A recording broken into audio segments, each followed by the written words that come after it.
I caution you of the days to come, because they will not be easy. There are people among us today who might not be with us next year at this conference. And this is the reality. Because the liberation struggle requires sacrifice, and I know everyone here is prepared to make that sacrifice.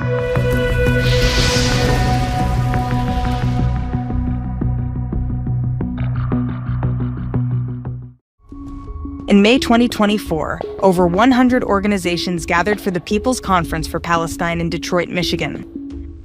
More than 3,000 activists were in attendance. Speakers celebrated the October 7th massacre, called for resistance against the West, and mapped out a vision for the destruction of America from within. The Palestinians who came to the United States understood their role immediately upon arrival. We, the movement for Palestine in North America and across the world, are here to fight until victory. This violent movement has been growing for decades. It's made up of groups including Within Our Lifetime, Students for Justice in Palestine, the Palestinian Youth Movement, and many others. After the October 7th attacks, anti-Israel groups in America were emboldened.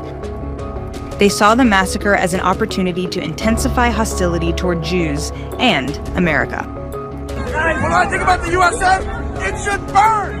Death to America! As the movement worked non-stop to legitimize the Hamas attack, the activists openly flaunted their hatred of Jews and Israel through protests, vandalism, encampments, and violent assaults, both in the streets and on college campuses. Flags of terror organizations became commonplace in public spaces. I support Hamas! I am Hamas! We are Hamas! Yes, we're all Hamas! Activists celebrated the brutality of the October 7th massacre, drawing inspiration from the barbaric acts of terrorism. It was exhilarating! It was energetic! Glory to our martyrs, our heroes who made the ultimate sacrifice. I salute Hamas. A job well done. On October 7th, Hamas declared war on Israel. On October 8th, their supporters declared war on America.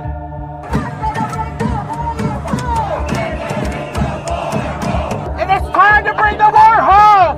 It is time to smash this empire! The goal of the movement is not just to destroy Israel. Their primary target is the U.S. Empire will fall! Empire will fall! They call America the enemy, the beast, or simply empire.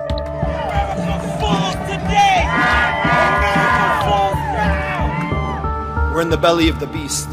We are in the heart of U.S. empire.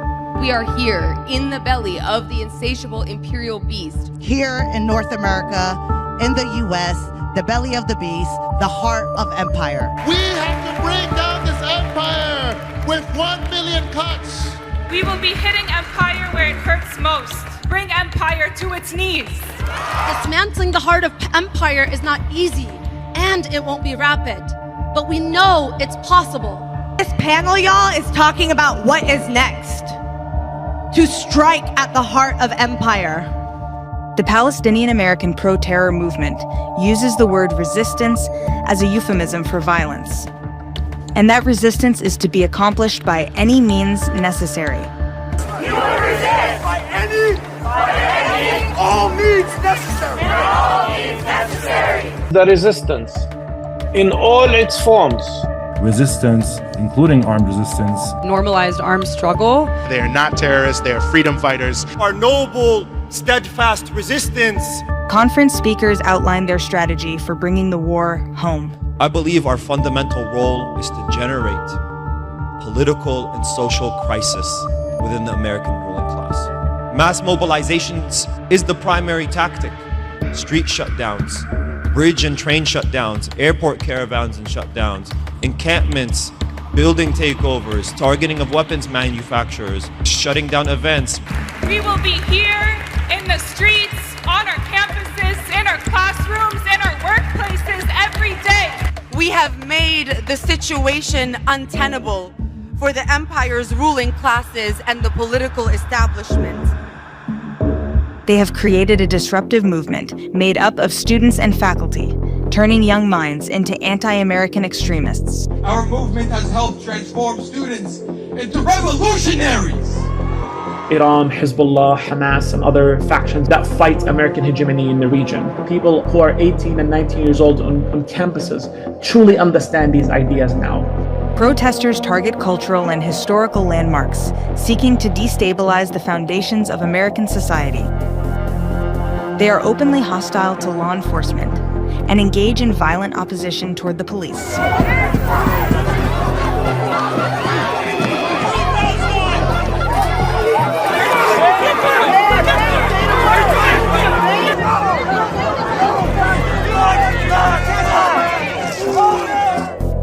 The influence of these organizations isn't limited to universities and public spaces. They've even reached the halls of Congress. Congresswoman Rashida Tlaib.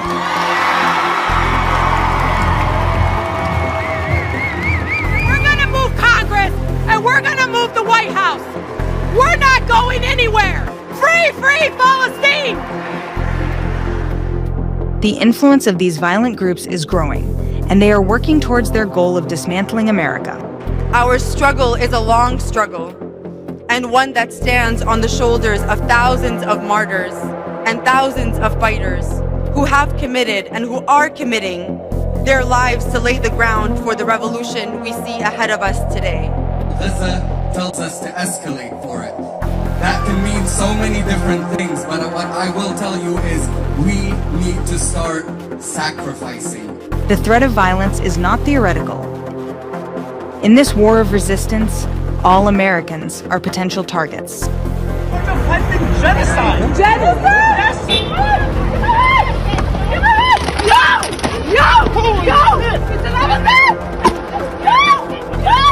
These organizations are determined to achieve their revolution, whatever the cost, by any means necessary.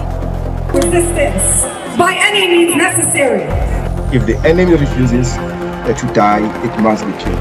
There is only one solution!